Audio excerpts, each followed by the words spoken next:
दोस्तों, नवरात्र यानी कि वो 9 दिन जब शक्ति की पूजा की जाती है, जिसे देवी के रूप में मान्यता दी गई है। वो शक्ति जिसे देवताओं के महिला रूपी अवतार में देखा जाता है। दुर्गा जी के जन्म से लेकर के उनके युद्ध में विजय पाने तक शक्ति के अनेक रूपों के बारे में हिंदू शास्त्र बताते हैं। लेकिन क्या आप जानते हैं कि जिस नवरात्रि में हम दुर्गा पूजा करते हैं उससे जुड़ी मान्यताएं क्या हैं? क्यों कन्या पूजा की जाती है? कैसे देवी का जन्म हुआ? और क्यों दुर्गा जी की सवारी शेर है? इन्हीं सब सवालों के जवाब आपको आज के इस वीडियो में मिलेंगे। तो वीडियो को बिना स्किप किए हुए अंत तक देखिए और प्रेम से कमेंट में लिखिए जय माता रानी की।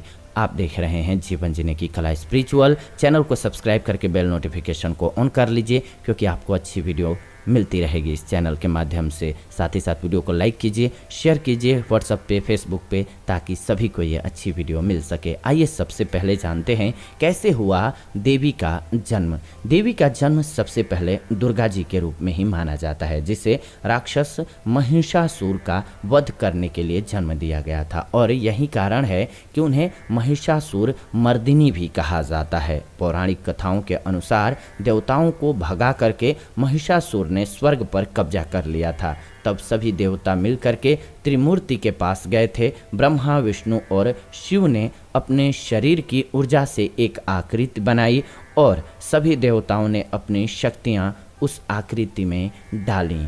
इसीलिए दुर्गा जी को शक्ति भी कहा जाता है। दुर्गा की छवि बेहद सौम्य और आकर्षक थी और उनके कई हाथ थे, क्योंकि सभी देवताओं ने मिलकर के उन्हें शक्ति दी। इसीलिए वो सबसे ताकतवर भगवान मानी जाती हैं। उन्हें शिव का त्रिशूल मिला, विष्णु का चक्र, ब्रह्मा का कमल, वायुदेव से उन्हें नाक मिली, हिमावंत यानी कि पर्वतों के देवता से कपड़े, धनुष और शेर मिला। और ऐसे एक एक करके शक्तियों से वो दुर्गा बनी और युद्ध के लिए तैयार हुई। दुर्गा की शक्तियों के बारे में ऋग्वेद के श्लोक 10:125 से लेकर के 10:125 तक देवी सूक्त में पढ़ा जा सकता है। आसानी से आप ऋग्वेद पढ़ेंगे तो मिल जाएगा आपको। आखिर पूजा 9 दिन ही क्यों की जाती है? अब ये एक सवाल आता है। जब दुर्गा जी या देवी ने महिषासुर पर हमला किया और एक एक करके दैत्यों को मारना शुरू किया, तब भैंसे का रूप धारण करने वाले महिषासुर को मारने के लिए उन्हें 9 दिन लगे। इसीलिए नवरात्रि को 9 दिन मनाया जाता है। इससे जुड़ी अन्य कथाएं भी हैं, जैसे कि नवरात्रि को दुर्गा के 9 रूपों से जोड़ करके देखा जाता है और कहते हैं कि हर दिन युद्ध में देवी ने अलग अलग रूप लिया था और इसलिए 9 दिन 9 अलग अलग देवियों की पूजा की जाती है। हर दिन को अलग रंग से जोड़ करके भी देखा जाता है। तो अब सवाल आता है कि क्यों है अष्टभुजाओं वाली माता हमारी?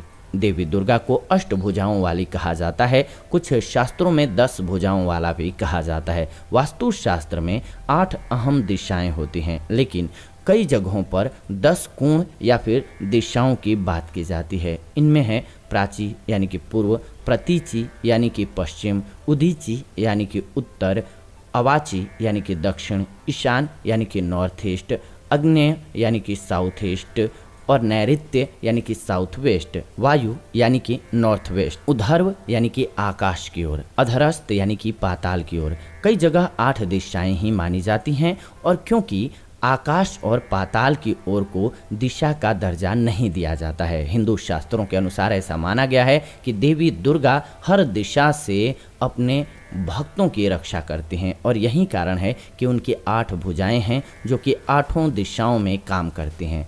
अब सवाल आता है, आपके मन में आता होगा कि शेर की सवारी ही क्यों करती हैं माता रानी? तो देवी को शेर पर सवार बताया जाता है। दुर्गा का वाहन शेर है और इसे अतुल्य शक्ति से जोड़ करके देखा जाता है। ऐसा माना जाता है कि शेर पर सवार होकर के दुर्गा माँ दुख और बुराई का अंत करती हैं।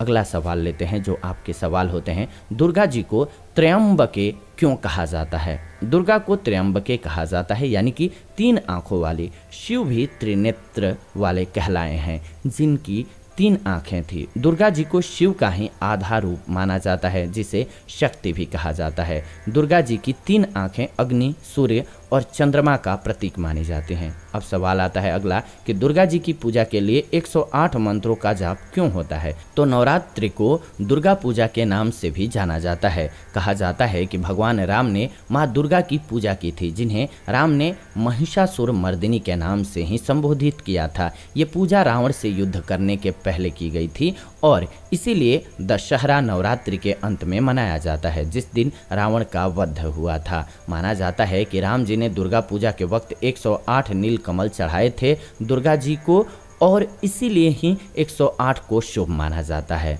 अगला सवाल लेते हैं जो कि लोगों का होता है, पितृपक्ष के अंत में नवरात्रि क्यों मनाई जाती है। पितृपक्ष में पितरों की पूजा के बाद ऐसा माना जाता है कि घर की शुद्धि होती है और उसके बाद आता है देवी पक्ष यानी कि नवरात्रि और इसके बाद से हर तरह के त्योहारों की शुरुआत हो जाती है। ऐसा माना जाता है कि देवी पक्ष के पहले दिन माँ दुर्गा अपने बच्चों के साथ पृथ्वी की ओर यात्रा करना शुरू करती हैं। अगला सवाल लेते हैं जो कि आता है आप सभी का, वो है क्यों ली जाती है तवायफ के घर की मिट्टी।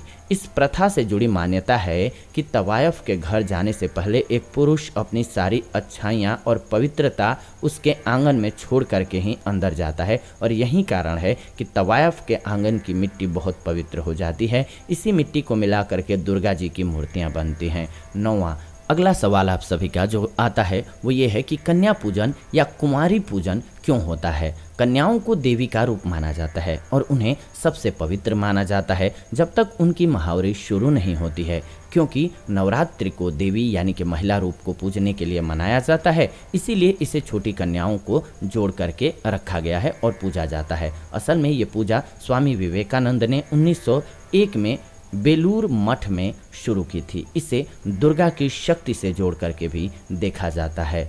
तो आप सभी समझ गए होंगे अच्छे से ये कि दुर्गा जी की कितनी महिमा रही है और किस प्रकार से उनको क्या क्या मिला किस देवता से और क्या दुर्गा जी की महिमा है। तो दुर्गा जी की पूजा इसीलिए करनी चाहिए, आराधना करनी चाहिए। जीवन से कष्ट मिट जाते हैं, मुक्ति मिल जाती है कष्टों से और दिक्कतों से इंसान बच जाता है। तो प्रेम से कमेंट में लिखिए जय माँ दुर्गे। फिलहाल आज के इस वीडियो में इतना ही, विदा लेते हैं आज के इस वीडियो से। जुड़ेंगे नई वीडियो में, तब तक आप सभी खुश रहें, आनंदित रहें, प्रेम से बोलें हर हर महादेव।